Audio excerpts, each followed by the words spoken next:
እስልምና ላይ ያለኝ ጥያቄ ያው ሴቶች ላይ ያለኝ ጥያቄ ነው። ባይ ዘ ወይ ይህን ጥያቄ ስጠይቅ እባካችሁ ሙስሊም እህቶቼ በጣም እንደምወዳችሁ ታውቃላችሁ እና ምንም አይነት ባድ ሳይድ እንዳታዩብኝ ጀስት ጥያቄ ነው እየጠየቅኩ ያለሁት እና ጥያቄ የሚሆንብኝ ኡስታዝ የአይሻ በ3 ዓመት ሰለላሁ ዐለይሂ ወሰለም ያገቧት የትዳር ሁኔታ አጭዋል 6 ዓመት አጭዋል በዛን ያው 9 ዓመት እንዳገባት የሚናገር ክፍል አለ እና ይሄ ነገር ጥያቄ ይሆንብኛል። ሌላ ደግሞ ያው ቁርአን ላይ ሴት ልጅ ተጽዕኖ አለባት ብዬ አስባለሁ። ምክንያቱም አብሶ በዚህ በማንስትሬሽን ሰዓት እሺ ከታፍና የአይሻ እሱ ሁለቱ ወሳኝ ነገር ስላለው ነው። የአንድ ሰው ማግባት ያለበት በስንት እድሜው ነው አንቺ በምታስቢው?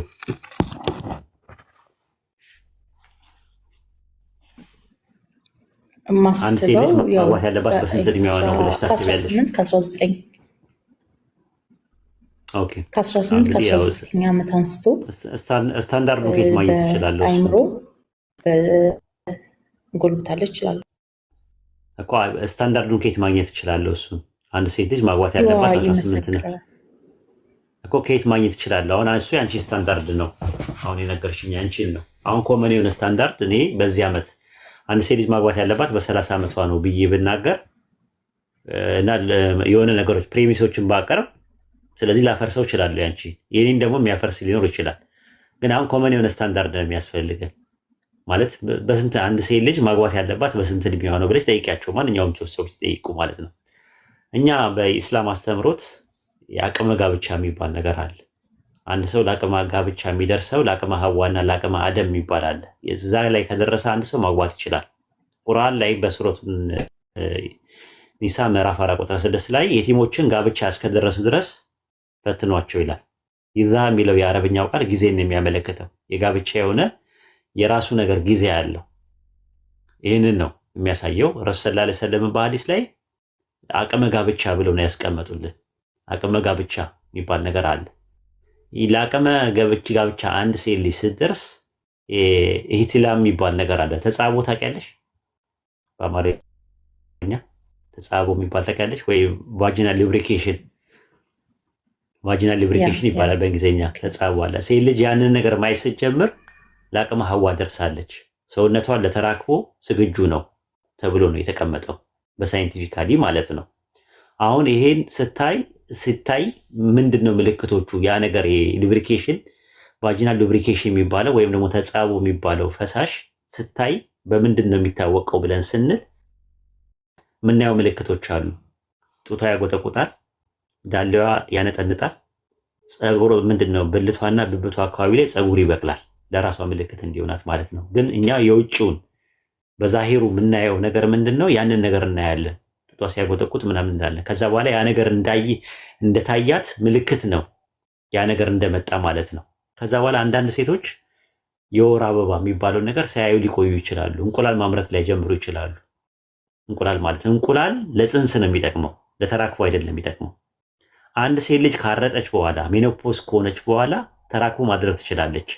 እንቁላል ራሱ ግን የለ በምንዋ ነው የምታደርገው ሲባል ቫጂናል ሉብሪኬሽን የሚባለው ነገር አለ፣ ወይም ተጻቦ የሚባለው ነገር አብሯት አለ። ይሄ ነገር ነው ማለት ነው። ስለዚህ አንድ ሴት ልጅ ለአቅመ ሐዋ ደርሳለች ብለን የምንለው ይሄ ቫጂናል ሉብሪኬሽን የሚባለው ነገር ስታይ ነው። ያ ነገር የምታየው ደግሞ ከሴት ወደ ሴት ይለያያል፣ ከቦታ ወደ ቦታ ይለያያል፣ ከባህል ወደ ባህል ይለያያል። አሁን ምንድነው የሚነሳው? ረሱል ሰለላሁ ዐለይሂ ወሰለም በነበሩበት ጊዜ የነበረው ኤጅ ክላሲካል ኤጅ ይባላል።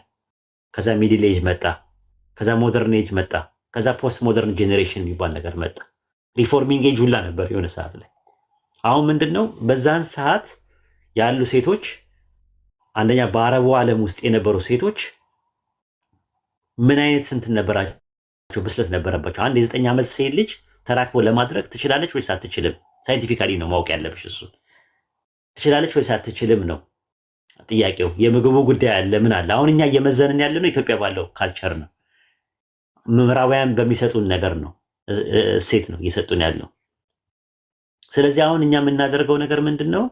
ጥንት የነበረው ረሱል ሰለላሁ ዐለይሂ ወሰለም በነበሩበት ሰዓት ላይ ፈቅደው የሰጡ ወላጅ እናትና አባት ለጋብቻ የሰጡ ሰዎች በዛን ሰዓት አልተቃወሙም። ደስ ብሏቸው ነው የሰጡት፣ የአይሻ እናትና አባት ማለት ነው።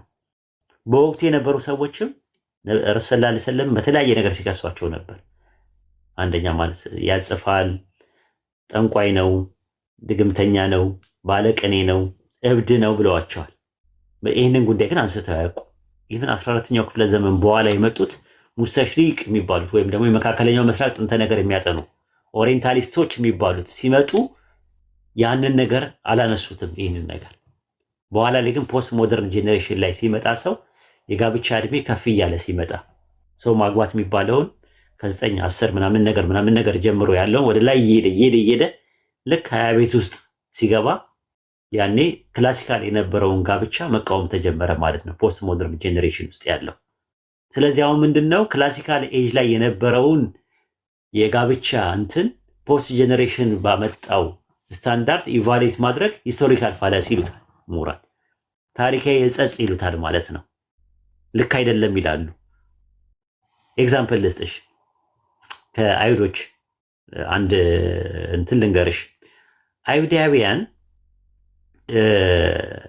እንትን ነበራቸው። ይሄ ምንድነው ታልሙድ የሚባል ታውቂያለሽ? ሳተ የባቢሎን ታልሙድ የሚባል አለ። ከረሱል ሰለላሁ ዐለይሂ ወሰለም ከመምጣቱ ከ300 ዓመት አካባቢ በፊት ነው የተዘጋጀው። እዛ ላይ የራባዩን ጥያቄ ጠይቀዋለች። አንድ ሴት መጣ። ምን ትላለች? at what age is she fit to the become pregnant ብላ ትጠይቃለች። አንድ ሴት ልጅ ለማርገዝ የትኛው ኤጅ ነው ብላ ራባዩን ትጠይቃቸዋለች። እሳቸው ምን አሉ? when she is at least 12 years ብለው ይላሉ። 12 ዓመት በሆናት ጊዜ ነው ብለው ይላሉ። she said to him እንዲህ አለች እሷ I married when I was 6 ዓመት እያለው አገባው gave birth a year later when I was 7 አለች። በ7 ዓመቴ ደግሞ አረገዝኩኝ አለች። ማን ልጅ ወለድኩኝ አለች። እና እሳቸው ኮንፈርም አደረጓት። ይሄ ነገር የሆነው መቼ ነው? ረሱል ሰለላሁ ዐለይሂ ወሰለም ከመምጣታቸው ከ300 ዓመት በፊት ማለት ነው። አይሁዳኖችን ብትጠይቃቸው እንደዚህ አይነት ነገር እንደዚህ ነው እንትናቸው። ስለዚህ አንድ ሴት ልጅ ፊዚካል ማቹሪቲ ካደረገች፣ ሰውነቷ ከተደላደለ፣ ተራክቦ ለማድረግ ዝግጁት ካደረገች ዝሙት ላይ እንዳትወድቅ እንድታገባ ይመከራል። ስለማስተምሩት ለምን ፍላጎት አላት፣ ሴክሹዋል ዲዛይር አላት፣ በተፈጥሮ ውስጥ የተቀመጠ ነገር። ያ ነገር ተዘጋጀ፣ ሰውነቷ ተስተካከለ ማለት በቀጥታ የምታደርገው ምንድነው? ወደ ጋብቻ ውስጥ ካልሄደች ወደ ተራክቦ ትሄዳለች። ተራክቦ ደግሞ ከጋብቻ በፊት የሚፈጠረው ነገር ደግሞ ምንድነው? አንደኛ የሰው ሐቅ ነው፣ ሁለተኛ ኒካህ የለውም። ስለዚህ ዲቃላ ነገር ልታመጣ ትችላለች፣ ህይወቷን ሊያመሰቃቅል ይችላል። በሐላል ግን ተሰትራ አላህ በፈቀደላት መንገድ እንድትጋባ ይፈልጋል ማለት ነው። ከዛ አንፃር ነው እኛ የምናየው ማለት ነው። እና ይሄ ቫጂናል ሉብሪኬሽን ካደረገች ካየች እንትን ማለት ትችላለች ነው። ስለዚህ የአይሻ ጊዜ የነበረው ጋብቻ ክላሲካል ኤጅ ላይ የነበረውን ፖስት ሞደርን ጄኔሬሽን ውስጥ ባለው ካልቸር ያንን ክላሲካል ኤጅ ላይ የነበረውን ጋብቻ ኢቫሉዌት ማድረጉ በራሱ ምሁራን እንደሚናገሩት ሂስቶሪካል ፋላሲ ነው፣ ታሪካዊ ጸጽ ነው ራሱ ማለት ነው። እና ከዛ አንፃር ነው የሚታየው። እሷ ግን ምን አደረገች ነው? እሷ ምን አለች በዚህ ዙሪያ ላይ ማለት ደስተኛ ናት ወይስ ደስተኛ አይደለችም ወይ ምናምን የሚለውን ነገር ማየት ያስፈልጋል። እሷ ምንድነው ያለችው በዚህ ዙሪያ ላይ? ምንድነው እንትን ነው ይሄ አንድ ሴት ልጅ ደስተኛ ነበረች። አንደኛ ነገር። ሁለተኛ ነገር ደግሞ ፕሮፖዝ አድርገዋታል። ታገብኛለሽ ሁላ ብለው ጠይቋታል በዛ እድሜ። እንግዲህ ማለት የሆነ የ9 ዓመት ልጅ አሁን እንደምታስቢው አይደለም፣ እንዳሁኑ አይደለም። አካላዊ ብቃት፣ የምግብ አመጋገብ ምናምን ነገር ይሄ እንትን የገጠር ሰው ምናምን ደግሞ አንድ አይነት አይደለም አብዛኛው ማለት ነው። ስለዚህ ምንድነው ሲጀመር ጀምሮ በህልም አይተው ነው እሳቸው ራሱ ኢማም ቡኻሪ ላይ ስትመለከቱ ረሱል ሰለላሁ ዐለይሂ ወሰለም እንዳሉት በህልሜ 2 ጊዜ አይቼሻለሁ። ጅብሪል ባህር ጨርቅ ተሸክሞ ይቺ አንተ ሚስት ናት አለኝ። ስገጥም ነው አንቺ ነበርሽ እና አይሻ ለራሴ የህልም ካላ ከሆነ ይፈጸማል አልኩኝ አሉ እሳቸው። ከዛ ጠየቋት ራሱ ታገቢኛለሽ ወይ ብሎ አሏት። ወላሂ አዎ አለች እሷ።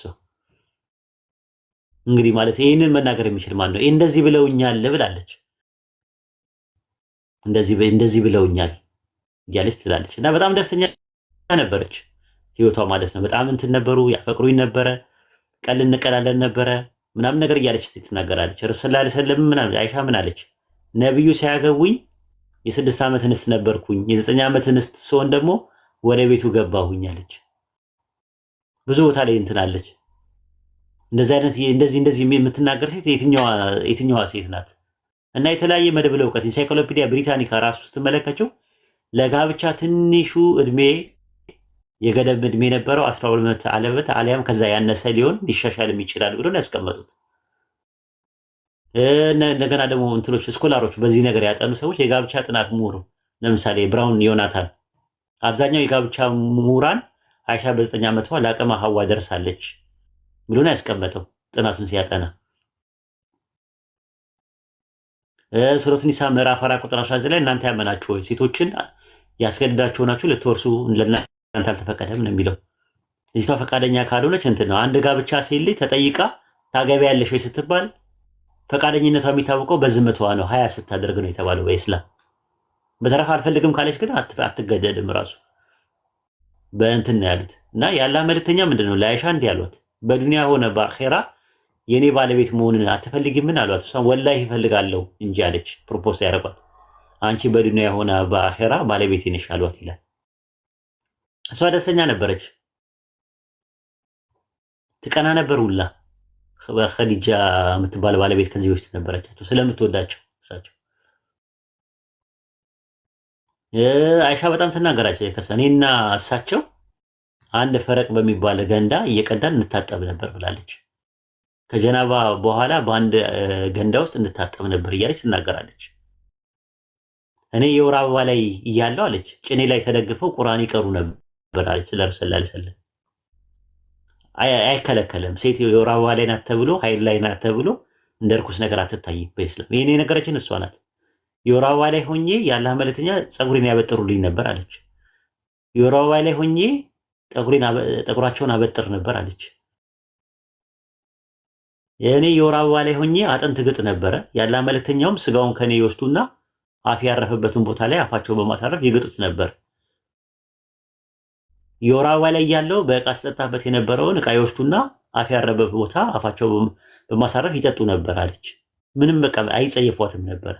ስለዚህ ልጅ መጸየፍ የለባችሁም በወር አበባ ጊዜ እያለ ለሚለው ኤግዛምፕል ይሄን ሁላ ስትተነትን የነበረው እንጂ ግን ለህይወቷን ለመናገር ፈልጋ አይደለም።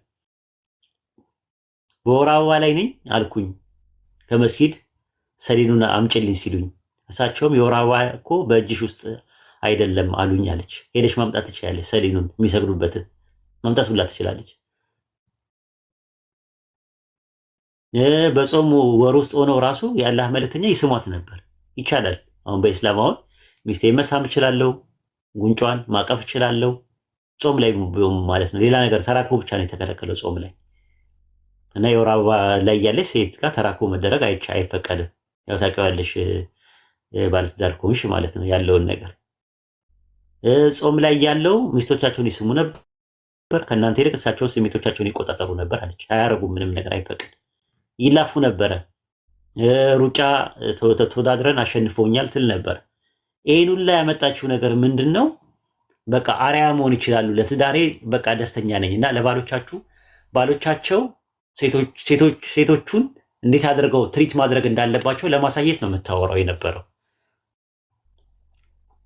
ስለዚህ ከዚህ አንፃር የ9 ዓመቱ ጋብቻ ችግር አለበት ብዬ አላምንም። እኔ ሳይንቲፊካሊም ብትመለከችው፣ ሂስቶሪካሊም ብትመለከችው፣ ባዮሎጂካሊም ብትመለከችው ማለት ነው። እና ይሄ ነገር አሁንም ጥያቄው በደንብ ካልተመለሰ ጥርስና ምላሱን እየነቀስና እያደማን ጥልልና ጥፍፍ እያደረግን እያጠለልና እያጠነፈፍን መመለከት እንችላለን። ጠይቂ ከእንደገና ያልገባሽ ነገር ያልተመለሰ ነገር ካለ። ሌላ የምትጠይቀው ጥያቄ ስላለ ግን ቀድሜ እሷን አንድ ጥያቄ ጣል ባደርግባትና እሱን እንትን ብላ ብታልፍ አይሻልም? ኡስታዝ ካረበሽኩ ችግር የለም ቀጥል። ስለናንተ እንደዚህ አድርገህ ግልጽ ካደረክላት ደግሞ ያው በምንድን ነው በክርስትና በብሉይ ኪዳን ሴት ልጅ የወር አበባ ላይ ስትሆን እርኩስ ናት፣ የነካችውንም እርኩስ ነው ስለሚል ነገ ገብታ ክርስቲያኖችና ክርስትና እንደ መሳደብ የለባትም ብዬ ጠቆም ላደርጋት ብዬ ነው። እሱ ሌላ ነገር ስለሆነ ምናልባት ይቅርታ፣ እኔ ባቢሎንዬ በጣም ሚዛናዊ ሰው ነኝ ብዬ ነው ማምነው። አንድ ነገር ሀቅ ከገባኝ መዋሸት አልችልም፣ እንትን ማለት አልችልም። ሴት ልጅ በወር አበባ ጊዜ ምንድነው የተረገመች ናት ይላል አይደል? አዎ የተረገመች የሚለው እኔ የቆሸሸች በሚለው ነው የካይዶያኖች ያገኘው ትምህርት። ለምሳሌ ኢሳያስ ላይ ስትመለከተው ለሁላችሁም ትምህርት እንዲሆናችሁ ነው። አይ ቲንክ ምክንያቱም ሙስሊሞች ነን፣ ሀቅ ነው ማድረግ ያለብን፣ ስሩማን ፋላሲ መስራት የለብንም። ትንቢተ ኢሳያስ ላይ ሲናገር ጽድቃችን የመርገም ጨርቅ ሆነ ይላል። ለምሳሌ ኢሳያስ ሲናገር የመርገም ጨርቅ ሆነ ይላል። ምን ማለት ነው ብለህ ብትጠይቀውን የመርገም ጨርቅ የሚባል ነገር አለ?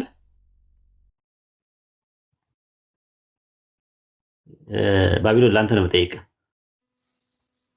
እኔ እንጃ እኮ ምን ማለት ነው የመርገም ጨርቅ? ጨርቅ ይረገማል እንዴ? አላቅም። በምን ይረገማል ጨርቅ? ኢሳያስ ምዕራፍ 64 ቁጥር 6 ላይ ጽድቃችንም እንደ መርገም ጨርቅ ሆነ ይላል። ጨርቅ ይረገማል ወይስ ይቆሽሻል? ይረገማል። ጨርቅ እኮ ነው የምነግርህ። ጨርቅ አዎ ገብቶኛል። አሁን ለምሳሌ ኢየሱስ ክርስቶስ የበለሷን ቅጠል ፍሬ ሳያገኝባት ሲቀር ምንድነው ያለ? የተረገምሽ እሱ ሌላ ነው። ግን አሁን ጨርቅ ስለ ጨርቅ ነው የምናወራው። ጨርቅ ይረገማል ወይስ ይቆሽሻል? አይ ጨርቅማ ይቆሽሻል፣ ግን እንደ በለሷ የተረገመች ሆና እንዳይሆን ብዬ ነው። አይደለም እንደ መርገም ጨርቅን የረገመ የለም። መቆሸሹን ለማመልከት መረገም ማለት መቆሸሽ በሚል ነው የመጣው በዚህ ጥቅስ መሰረት ኢሳያስ 64:6 ነው። ስለዚህ ሴት በመርገሟ ወራት ሲባል በቆሸሸችበት ወይም ደግሞ እንትን ባለችበት ሰዓት ነው የሚል የመጀመሪያ ይሄንን ነው የምነግርህ። ከዛ በኋላ የነካችው ነገር እርኩስ ነው ምናምን ነገር የሚለው ልክ አይደለም ነው ብዬ ብለው ሁለት ነገር ነው ያለኝ። የመጀመሪያው መርገምም ሲል የቆሸሸ ማለት ነው።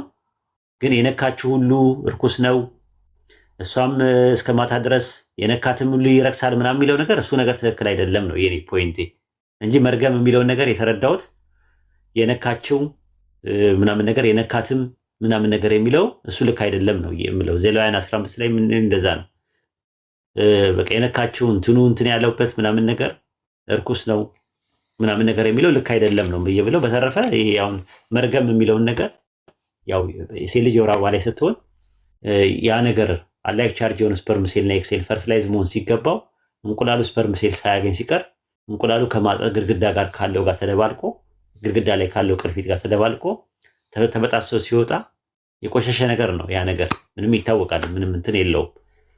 ግን ስለምናከብረው የወር አበባ እንለዋለን። ከዛ አንፃር በመርገሟ ወራት ሲል በቆሸሸችበት ታይም ለማለት ፈልጎ ነው።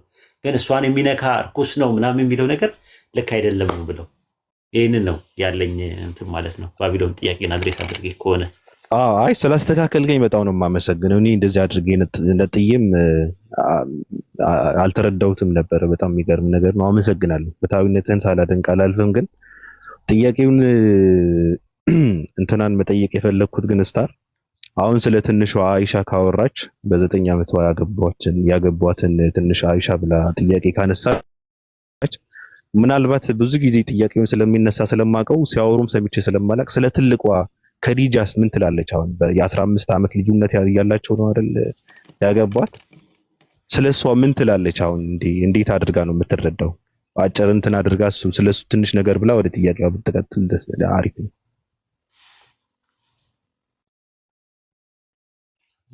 ሚልሽ ያለው ምንድነው? ረሱል ሰለም ታላቃቸውንም አግብተው ነበረ። እሱስ እንዴት ይታያል ነው?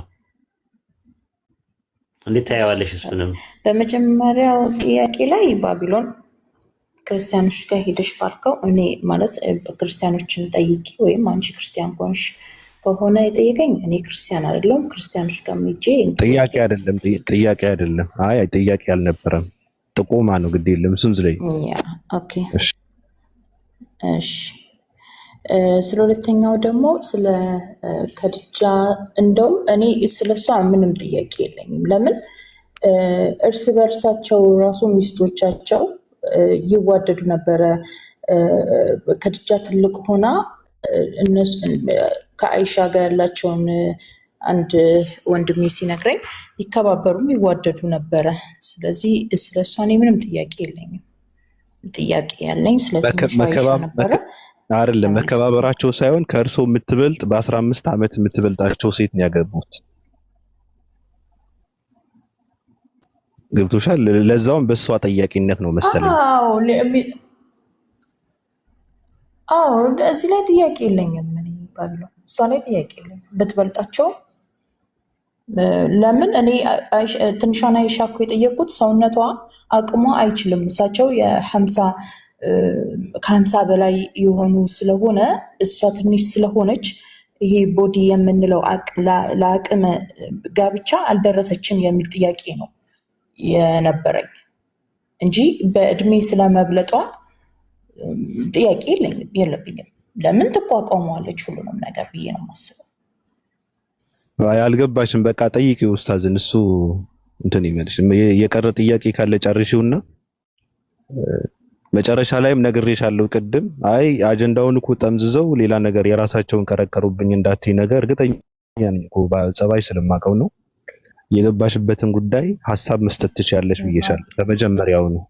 እንትን እያልኩሽ ነው። ቀጥይ። ሌላ አጀንዳ እንደሚሰራ ስለማቅ እኮ ነው። ቀጥይ ብቻ። እኔ ምንም ሌላ የምሰራው አጀንዳ የለኝም። የመጣሁት አጀንዳ በቃ እንደዛ ነው ማለት እሳቸው የ25 ዓመት በነበሩበት ሰዓት ላይ እሷ የ40 ዓመት ነው ምናምን አካባቢ ላይ ነበረች እና ዲፈረንስ ነበራቸው። እንደዚህ አይነት ነገር ነው የዲፈረንስ አላቸው። አይ ቲንክ ያንን ነው እሱ ለማለት የፈለገው። በጣም ነው የሚወዷት የነበረው። ደግሞ ልጅም የወለዱት ከእሷ ነው፣ ኸዲጃ ነው የወለዱት። ያ ነገር ግምት ውስጥ ማግባት አለብን ለማለት ፈልጌ ነው። አይ ቲንክ ባይብል ላይ በግልጽና በማያሻማ መልኩ አንድ ሴት ልጅ ማግባት ያለባት በዚህ እድሜ ነው የሚል ነገር የተቀመጠ ነገር የለም። የተቀመጠ ነገር በሌለበት ኢቫሉዌት ማድረግ አይቻልም። ለክርስቲያኖች ከባድ ነው የሚሆነው።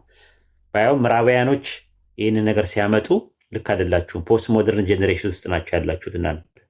ድህረ ዘመናውያን ዘመን በሚባለው ውስጥ ያላችሁ ሰዎች በጥንታዊ ዘመን ውስጥ ወይም ደግሞ ክላሲካል ኤጅ የነበረውን እንዴት ነው ኢቫሉዌት ማድረግ የምትችሉት? ምክንያቱም የተለያየ ኤጅ ነው የሰው ልጅ ያሳለፈው። ክላሲካል ኤጅ አለ፣ ሚድል ኤጅ አለ፣ ሪፎርሚንግ ኤጅ አለ፣ ሬኔሳንስ ኤጅ የሚባል አለ። ከዛ በኋላ ደግሞ ሞደርን ኤጅ የሚባል አለ። ፖስት ሞደርን ጄኔሬሽን ውስጥ ነው ያለ ነው አይደለ? 21ኛው ክፍለ ዘመን ላይ ነው አሁን ያለ ነው። ይሄን ስታንዳርዱ አሁን እንደውም ጭራሽ ሆኖ ሴቶች አሁን በአሁን ሰዓት ከ35 በላይ ነው አሁን እያገቡ ያሉት። አያገቡም።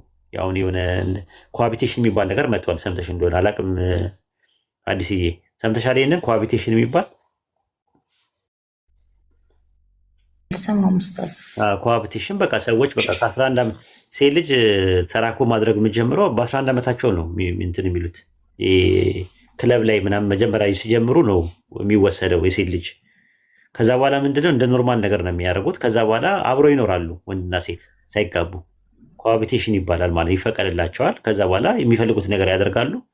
መከላከያ ይጠቀማሉ። አያገቡም። ራሱ ጋብቻ የሚያስቡት መጨረሻ ላይ በቃ ተሞካክረው 10 ዓመት ምናምን በደንብ ተጠናንተው በቃ ይሄ ሰው ለኔ ይሆነኛል ብለው ሲወስኑ ያኔ ይጋባሉ፣ ወደ ጋብቻ ይሄዳሉ።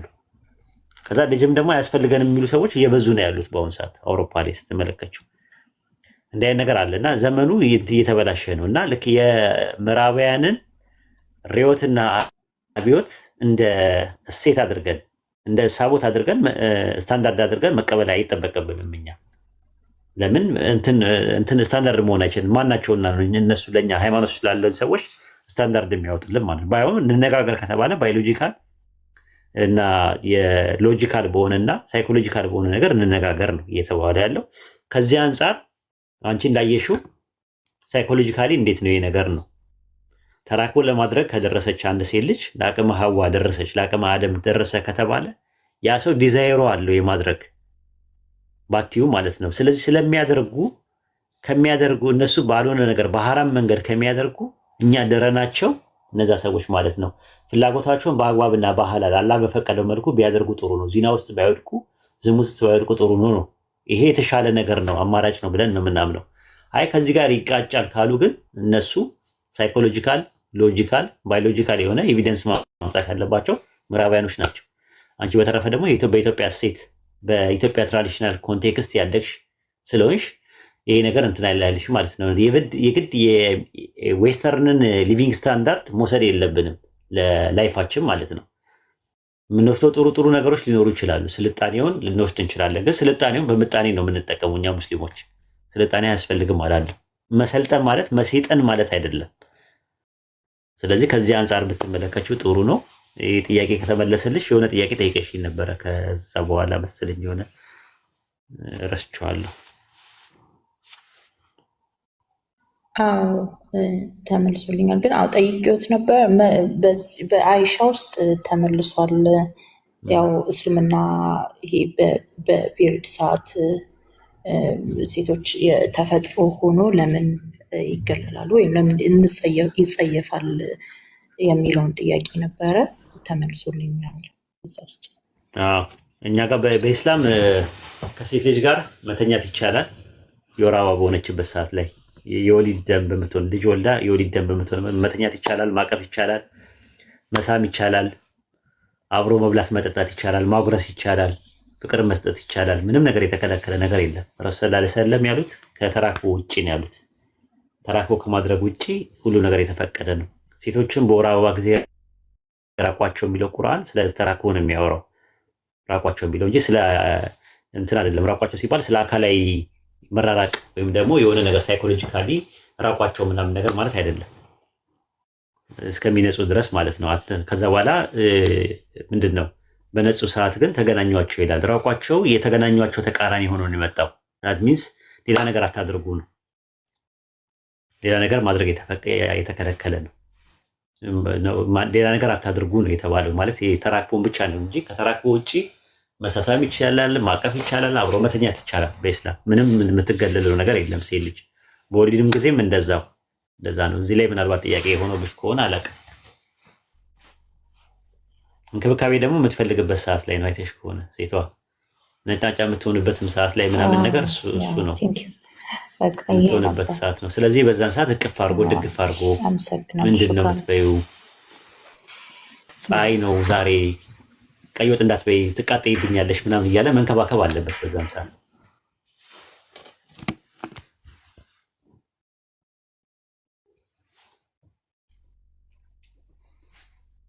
እሺ አመሰግናለሁ ኡስታዝ። ጥያቄ ተመልሶልኛል። ቁርአን የአላህ ቃል ነው ወይ የሚል ጥያቄ ነው ያለብኝ። ለምን በአረብኛ ብቻ እንደተጻፈ እኛን አይመለከተንም? ሲተረጎምስ የሚመጣውን ክፍተት በምንድን ነው ያንን ክፍተት የምንሞላው? ለምን አንድ ቃል ወደ ሌላ ቃል ሲተረጎም ክፍተት ይኖራል?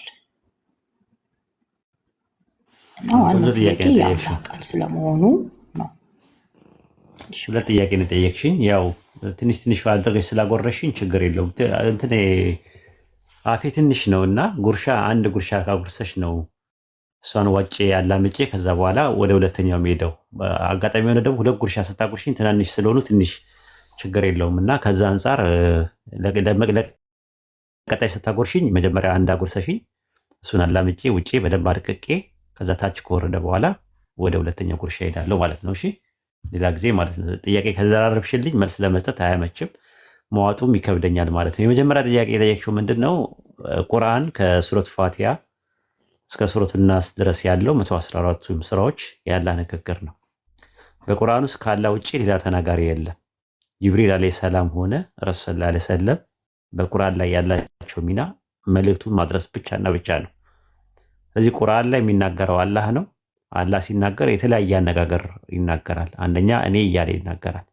ከኔ በቀር ሌላ አምላክ የለም፣ አምልኩኝ፣ ተገዙኝ፣ ፍሩኝ እያለ ይናገራል። አምልኮ ጉዳይ ላይ ሲሆን ማለት ነው። የጸጋ ምዕራፍ ደግሞ ያደረገው ላይ ደግሞ ፈጠርን፣ ሰራን፣ አደረግን ምናምን እያለ ይናገራል ማለት ነው። ከዛኛ እንዴት ዱዓ ማድረግ እንዳለብን ሲናገር ደግሞ አንተ እያለ ይናገራል። ከዛ እኛ እንዴት ዱዓ ማድረግ ወደሱ ማድረግ ሲገባን አንተ እያላችሁ በሉ ብሎ ይናገራል ማለት ነው። ከዛኛ ለሰዎች ደግሞ መልእክት ስናስተላልፍ እርሱ እያለ እንድናወራ ይነግረናል ማለት ነው። ሌላው ደግሞ የቁርአን መልእክት እንደዚህ አይነት ነገሮች ሲኖሩ ቁል የሚል ነገር አለው። ቁሉ ይላል ወይም ደግሞ በሉ እያለ ነው የሚናገረው ስለ እርሱ ስናወራ። ከዛ አላህ ደግሞ እንተርክልሃለን ይልና ጥንት የነበረውን ከአደም ጀምሮ በኢብራሂም ዘመን፣ በኑህ ዘመን፣ በሙሳ ዘመን የነበረውን ነገር ይነግረናል። ጥንት የተከሰተው ወደፊት ደግሞ ምን እንደሚከሰትም ይነግረናል። የቂያማ ቀን ምን እንደሚፈጠር፣ ጀነትና ጀሃነም የሚባሉ ምንድናቸው፣ ጸጋና ትሩፋቶቹ ምንድናቸው፣ ፍትሁ ምንድነው ምናምን የሚለውን ነገር ይናገራል። ስለዚህ የቁርአን ተናጋሪ አላህ ነው። ከአላህ ውጪ በቁርአን የሚናገር የለም እና የቁርአን ያላ ንግግር መሆኑን አንደኛ የምንለይበት የሩቅ ነገር ሚስጥሮች አሉት፣ ገይብ የሚባሉት ማለት ነው። መጻኢ ጊዜዎች አሉት። አንድ ነገር ሀፕን ከማድረጉ በፊት መጻኢ ጊዜ መናገር የሚችለው ፈጣሪ ብቻ ነው ብለን እናምናለን። ከፈጣሪ ውጪ መጻኢ ጊዜን የሚናገር ማንም የለም ብለን እናምናለን። ስለዚህ መጻኢ ጊዜ ነገሮች ወደፊት የፕሮፌሲ ወይም ደግሞ ትንቢታዊ አዘል ነገሮች ስላሉት ቁርአን ከዛ አንጻር ያለ ንግግር ነው። ካላ ውጪም ተናጋሪ የለም። ስታነቢው በግርድፉና በሌጣው እንኳን ብታነቢው ቁርአን ያለ ንግግር መሆኑን ትረጃለሽ። ደርዝና ፈርጅ ባለው ደግሞ ስትይ ደግሞ ቁርአን በእውነት ለዝንተ ዓለም የመጣ ተአምር ነው ብለሽ ድምዳሜ ላይ ትደርሻለሽ ማለት ነው። የመጀመሪያው ጥያቄ ላይ በትክክል ከተመለሰ እሰየው ነው። ካልተመለሰ ደግሞ በጥያቄሽ መልስ ላይ እክል ካጋጠመሽ ዳጎስ ያለ መልስ ሰጥሻለሁ ማለት ነው። የመጀመሪያውን እንጨርስ።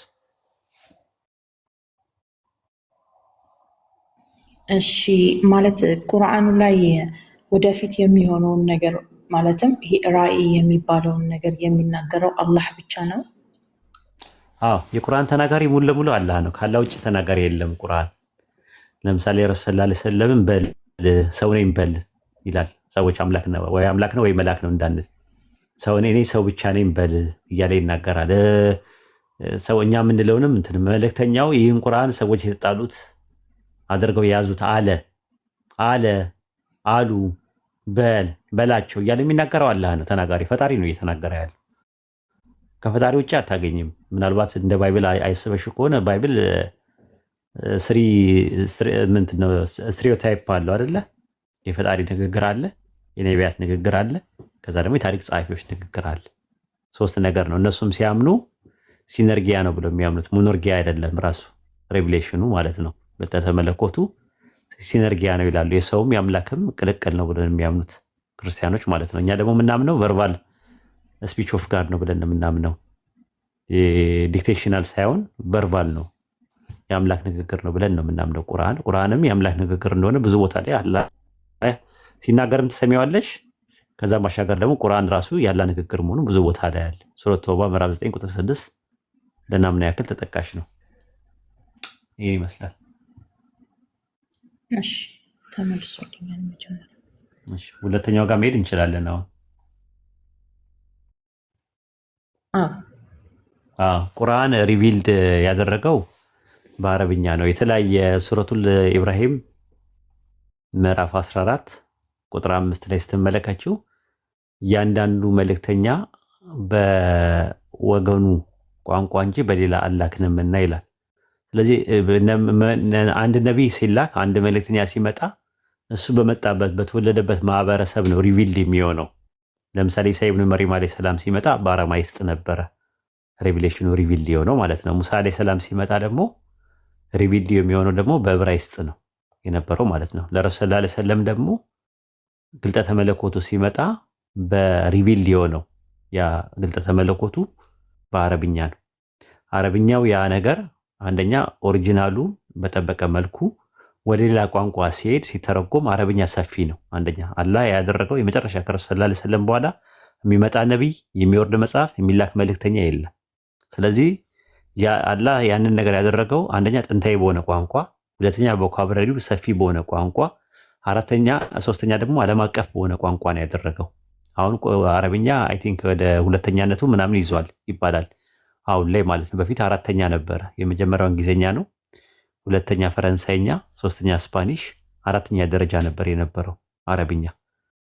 አሁን ተገልብጦ ወደ ሁለተኛ እየገባ ነው እየተባለ ነው። በእንትን ስፓኒሽ የሚለውን ቀድሞታል። አሁን ተናጋሪ ማለት ነው። እንትኑ በተፈላጊ ነው፣ ዓለም አቀፍ ማለት ነው። ብዙ ቋንቋዎች ላይም ደግሞ ተጽዕኖ አድርጓል ቋንቋው ማለት ነው።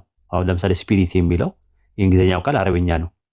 ጣረሞት ማለት ነው ራሱ። ማን ነው ስፒሪት አልኩኝ? አልኮል አልና ኮል ማለት ጣረሞት ማለት ነው። አልኮል የሚለው የአረብኛው ቃል ነው ያለው ማለት ነው። አልጄብራ ጂብራ የሚባል ሰው ነው አይደለ? አልጂብራ ተብሎ አልጄብራ ተባለ። ከዛ እነ ጂኦሜትሪን ያመጡት አልኬሚ ወደ ኬሚስትሪ፣ ኮስሞጎኒን ወደ ኮስሞሎጂ እንደገና ደግሞ ይሄ ምንድን ነው የሚባለው የአስትሮሎጂን ወደ አስትሮኖሚ ምናምን የቀየሩት ራሳቸው ሙስሊሞች ናቸው። እና እንዲህ አይነት ነገሮች ተጽዕኖ አድርጓል። በተለይ ማለት ነው የሬኔሰንስ ኤጅ ላይ ከእስላሚክ ጎልደን ኤጅ ውስጥ አብዛኛውን ነው ሬኔሰንስ ኤጅ ራሱ የጀመረው ስትመለከችው ማለት ነው። እና አረብኛ ሰፊ ነገር ነው ያለው እና ቁርአን ሲተረጎም በተለያየ ቋንቋ ይተረጎማል። ለምሳሌ በአማርኛ፣ በእንግሊዝኛ፣ በጣሊያንኛ በተለያየ ቋንቋ ይተረጎማል። ሲተረጎም ግን የሚተረጎመው ሜታፍሬዝ ትራንስሌሽን ሳይሆን ፓራፍሬዝ ትራንስሌሽን ነው። ምን ማለት ነው ሲባል ቃላቱ ሳይሆን ሀሳቡ ነው የሚተረጎመው። ሰፊ ነው። አረብኛው ላይ ያለው ስለማይቻል አማርኛ ተርጓሚዎች እንኳን ሲተረጉሙ ቃላቱን በትክክል ሳያመጣላቸው ሲቀር በቅንፍ ነው የሚያስቀምጡት ሀሳቡን ሲከብዳቸው ማለት ነው። በተረፈ የቁርአን ትርጉሞች ብዙ ቦታ አሉ። ታዲያ ለምንድን ነው ሙስሊሞች አረብኛውን የሚጠቀሙ ሲባል እንዳይበላሽ ነው። እንደሌሎቹ እንዳይበላሽ አንደኛው እንትን የሚለው የሚያግደው ነገር ምንድን ነው? ወደ ሌላ ቋንቋ ሲሄድ እንትን ይላል። አሁን ባይብልን ስትመለከቸው መጀመሪያ ኢየሱስ የተናገረው በአረማይስጥ ነው። ሐዋርያቱም በአረማይስጥ ተናጋሪዎች ነበሩ። ገሊላ አካባቢ ነበር ይኖሩ የነበሩት። በኋላ ላይ ወደ ግሪክ ኮይኔ ሄደ። ከግሪክ ኮይኔ ወደ ላቲን ገባ። ከላቲን ወደ ሌላ ምናምን እያለ አሁን ሲመጣ ሌሎቹ መጀመሪያ የነበሩት የለም። በአረማይስጥ ኢየሱስ ምን አስተምሮ ነበር አናውቅም። ኢየሱስ ነቢያቶቹና እነ ሙሴ ደግሞ ሲያስተምሩበት የነበረ ቋንቋ ፓሊዮ የሚባል ዕብራይስጥ ነበረ። ከዛ ግሪክ ሰብጀንት ላይ መጡና ሰብቶጀንት የሚባለው ወደ ግሪክ ተረጎሙትና የመጀመሪያው ዕብራይስጡ የት እንደገባ አይታወቅም። ከዛ ማሶሬት የሚባል ነገር መጣ ከአረማይስጥ ጋር ቅልቅል ይሆን። ከዛ በ870 ላይ በተዘጋጀ ትውፊታውያን የሚባሉ ማለት ነው። አሁን እንዲህ አይነት ነገር ኦሪጂናሉ ምን ተብሎ ነበር የሚባለው ነገር እንትን አይልም ማለት ነው። እና እኛ ሙስሊሞች በዓለም አቀፍ አረብኛን እንደ ዓለም አቀፍ ቋንቋ አድርገን ልክ እንደ ቼክ ፖይንት ነው የሆነ ነገር ብንሳሳት ወደ ሪፈረንስ ወደ ባክትሬስ ማድረግ እንችላለን ወደሚለው ነው እንጂ አረብኛ ብቻ ነው የምንጠቀመው ማለት አይደለም። ወደ አማርኛም ወደ ተለያየ ቋንቋ ቁርአን ተተርጉሟል። ሶላታችንም ስናደርግ ዓለም አቀፍ ስለሆነ በአረብኛ ነው የምንጠቀመው። ትርጉሙን እንማራለን፣ እናውቃለን። በተረፈ ደግሞ ዱዓ ስናደርግ ስንለምነው በራሳችን ቋንቋ እንጠይቀዋለን። አላህ ያ ረቢ ብዬ ይሄን አድርግልኝ፣ ይሄን ነገር ስላደረክልኝ ክብርና ምስጋና ለአንተ ይገባሃል ብዬ ምስጋና ማቅረብ እችላለሁ ማለት ነው። ስለዚህ ይሄ ነገር ነው ያለው። በአማርኛ ዱዓ እናደርጋለን፣ እንማጸነዋለን። የምንፈልገውን ስሜታችንን የሚሰማን ነገር በአማርኛም ማናገር እንችላለን አላህም ማለት ነው ዱዓ ስናደርግ። በተረፈ ሶላቶቹ ምናምን የመሳሰሉ ነገሮችን በአረብኛ የሚሆኑበት ምክንያት አንደኛ ዓለም አቀፍ ነው፣ ኦሪጂናሊቲውን እንደተጠበቀ እንዲቀጥል ነው። ምንድን ነው የሚባለውን ነገር ከቋንቋ ወደ ቋንቋ ሲሄድ ከትውልድ ወደ ትውልድ ሲሄድ የመበላሸት ባህሪ ያለው በሌሎች ሃይማኖት ታይቷል። ያ ነገር እንዳይኖር ቼክ ፖይንታችን ኢንተርናሽናል በሆነው ቋንቋ በአረብኛ እንጠቀማለን ማለት ነው እንጂ የቋንቋ ቅዱስ የለውም ሀሳብ እንጂ የቋንቋ ቅዱስ የለውም። ቅዱስ ቋንቋ ነው ተብሎ አይደለም የሚታሰበው። ቋንቋዎቹ እንደውም መለያየታቸው አስደናቂ ያለ ታምር ነው ብሎ ነው የሚያስቀምጠው ቁርአኑ ሱረቱል ሩም ምዕራፍ 30 ቁጥር 21 ላይ ማለት ነው። የቋንቋዎቻችሁና የመልኮቻችሁ መለያየት ከአስደናቂ ታምራቶቹ ናቸው። በዚህ ውስጥ ለሚያስተነትኑ ህዝቦች ታምር አለበት ነው የሚለው። በጣም ነው የሚገርመው የቋንቋ ነገር ማለት ነው። ያላ ስራ ነው እሱ ራሱ። ስለዚህ የቋንቋ ውበት ነው ያለው። ውበት ማለት ነው ውበት ነው ያለው። አንድ ጽጌረዳ የተለያየ አበባ ከለር ኖሯት በአንድ ጋርደን ውስጥ ሲበቅል እንዴት ያምራል። ልክ እንደዛ ማለት ነው። የቋንቋዎቻችን የመልኮቻችን መለያየት ታምር ነው፣ ልዩነታችን ውበታችን ነው ብሎ ነው ቁርአን ያስቀመጠው።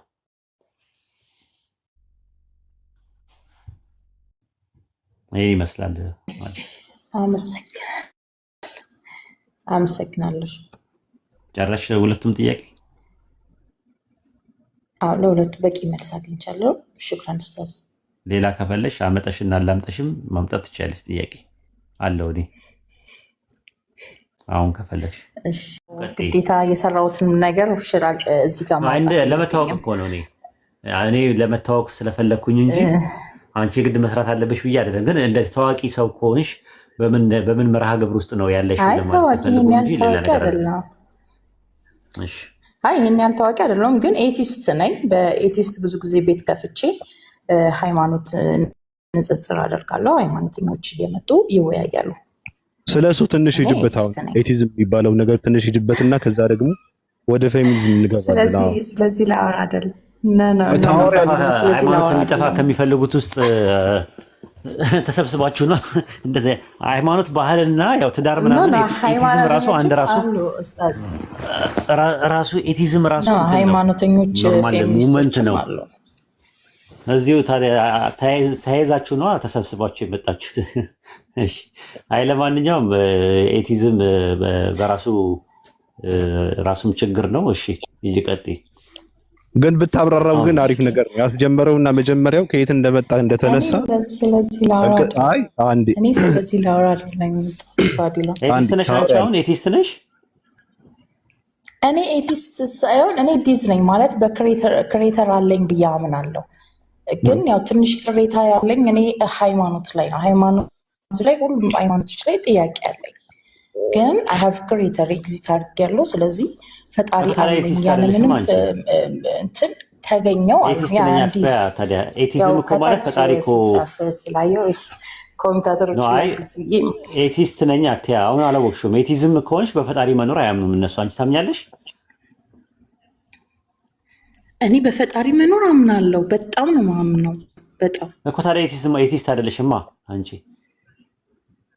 አም ዲዝ ነኝ ያልኩኝ ኡስታዝ። ኦኬ እሺ፣ እንደዛ ብትይ ይሻላል። ኤቲስት ነኝ ስላልሽ ነው እንትን ማለት ነው። መኖሩን በምንድን ነው የምታውቂው? በምን አወቅሽ መኖሩን? እኔ ያለምንም ነገር ተገኘው አይደለም።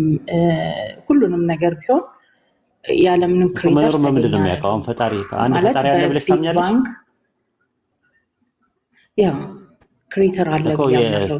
በምን ያ ክሬተር መኖሩን በምንድን ነው ማወቅ ብቻለው?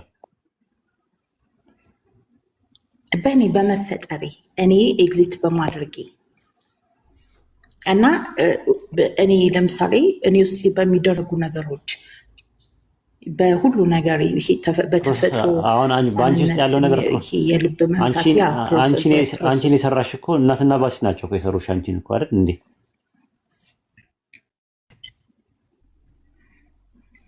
ግን ያው እናትና አባቴ ማለት ተወልጄ ነው። እናትና አባቴ ሰርተውኝ ሳይሆን አይ አይደለም። እናትና አባቴ ተወልጄ ነው። ተራክቦ ባያደርጉ ኖሮ ባይሰሩ ኖሮ እነሱ አንቺ ትፈጠሪያለሽ? አልፈጠርም። ስለዚህ እነሱ ናቸው ፈጣሪዎችሽ። ለምን ሌላ ፈጣሪ ትፈልጊያለሽ? ኖ እንዴ እኮ ከነሱ ሌላ ይሰራሽ ፈጠረው። አሁን እንደዚህ እያለን ከሆነ እኮ እንደዛ እያለ ወደ ላይ ሂጂ ነው እንጂ አሁን እኔ ስለተሰራው ነው ማስረጃው።